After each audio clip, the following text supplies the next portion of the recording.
friends. It is August and I'm here sitting on my front porch, and in my mind August is the height of the beauty of the vegetable garden. Everything is lush and vibrant. My garden starts to feel a little bit like a jungle, and it's before the fall when things start to kind of die back and turn brown. So things are wild, things are colorful, things are abundant, and I'm harvesting tons of vegetables from my garden each day. So I thought I'd invite you in for a little tour. This time I'll show you a few things from my front yard garden and a few things from the side yard garden.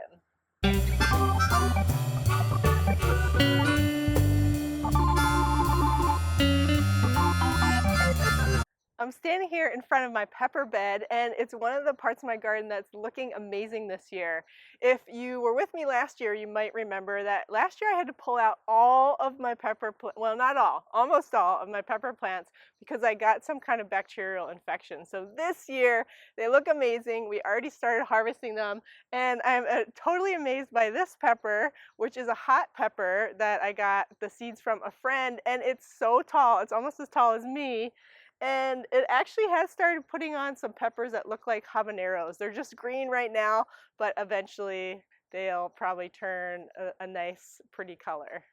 I'm growing shishito peppers this year for the first time. They're kind of a trendy pepper. I had them at our favorite pizza place on a pizza last summer, so they're pretty mild. I have read that once they turn red, some of them can be spicy. So far they haven't been spicy at all, but we've been enjoying frying them up, and they produce pretty early, which is nice for a pepper because here in Wisconsin we have to wait until August for our peppers. Carmen pepper is my favorite red pepper to grow. It's the most prolific. It's a long Italian frying pepper, and it's pretty amazing how many you get on each plant. On this plant I have 1, 2, 3, 4, 5, 6, 7, 8, 9. And I've counted as many as 17 on my Carmen plants in the past. I also love Santa Fe Grande, which is another really prolific pepper. It's kind of medium spicy.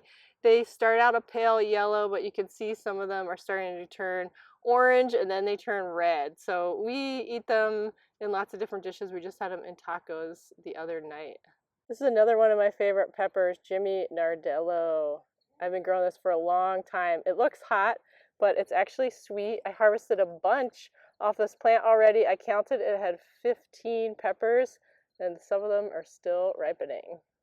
I love growing peppers, as you can probably tell, and this is another favorite variety. It's called Fish, and I love it because it has variegated leaves, which are very difficult to find in vegetable plants. I wish there were more veggie plants that had really cool leaf color. And the actual pepper is variegated. It might be a little bit hard to see, but it has some striping on it, and then as it ripens it turns some really cool colors. It's a pretty hot pepper. Eventually it turns full red, and then I usually harvest it and we eat it. Right next to my pepper bed is my kale bed, which is doing great. I planted a lot of kale this year, and I think it actually might be too much because we're having trouble keeping up with it, and I don't know, we haven't been eating a lot of kale this summer. There's too many other good things to eat, but I planted lots of different varieties. And I do have a lot of cabbage moths, so they're doing some damage, but so far it's not too bad. One of my favorite new varieties that I tried last year and tried it again this year is Delaway.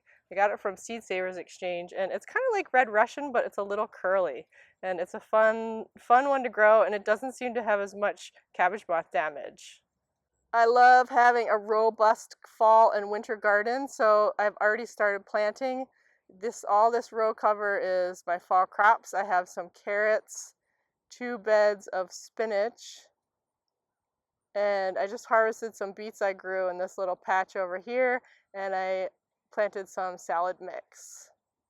I also have another bed, you can kind of see covered in white over there, that I planted some radishes, cilantro, and arugula. So I'll still plant some more things in the next few weeks. My herb spiral is looking really lush. Buddha's pretty happy. I have some fennel and oregano and mint, onion chives, some parsley, and some small dill. And then of course I always integrate lots of flowers into my vegetable garden. It attracts a lot of pollinators, adds color, Gives me some bouquets to cut for my house. And I really like this section of my garden, which is kind of the middle aisle. It's kind of jungly, but there's lots of beautiful flowers.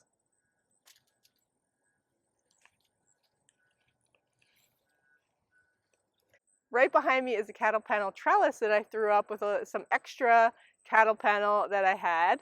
And it's not the brightest idea I've ever had because I totally overplanted it. There's cherry tomatoes on one side and then cucumbers and a pumpkin on the other side. And it's so dense that you can't even walk under it anymore. So it's not the best design, but it's been kind of fun experiment and I probably won't repeat it.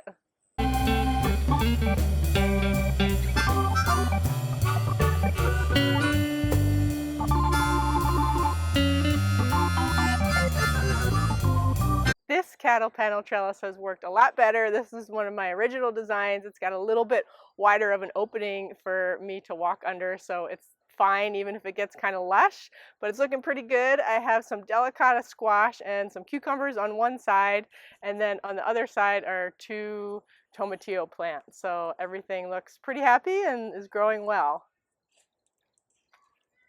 Just so you don't think everything goes great in my garden, it is looking pretty good, but my eggplant is pretty much a total wash. The flea beetles are still going strong. They basically destroyed it. I planted a lot of cool varieties this year and some neat plants, but I only got maybe 1 or 2 little eggplants from each plant. So I'm actually about to rip them out this week. I love this hog panel trellis behind me this year. I planted some cherry tomatoes on each side and then also a hyacinth bean. And I've been so delighted by the hyacinth bean because you can see it's pushed up its pink flowers and they stick straight up off the trellis. So it's like this little colorful rainbow at the top of the trellis. So lots of cherry tomatoes and lots of hyacinth beans. A couple colorful flower combinations on the ends of a few beds. Again, some planted and some volunteers.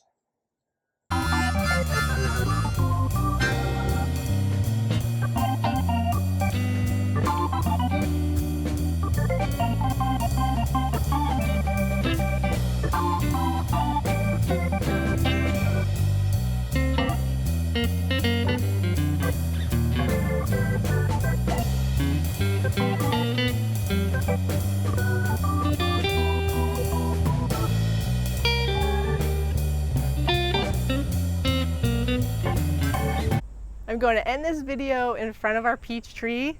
We planted it the 2nd season that we moved in, so this is actually only its 3rd season. It's grown really big. Last year we counted, we had about 13 peaches, and this year we have a lot more, at least 4, 5, 6 times more. So my husband's been picking a few every day. We've been putting them in a brown paper bag and having them ripen up, and they're just chin drippingly delicious. So it's been a real treat to have fresh peaches right outside our front door. That's what's happening in my garden in Madison, Wisconsin, Zone 5A in August. The height of the abundance and the beauty and the color of the vegetable gardens. I hope you're getting out and savoring this amazing summer season and soaking it all up because unfortunately, before we know it, winter will be here and this will all just be a beautiful memory. Happy August.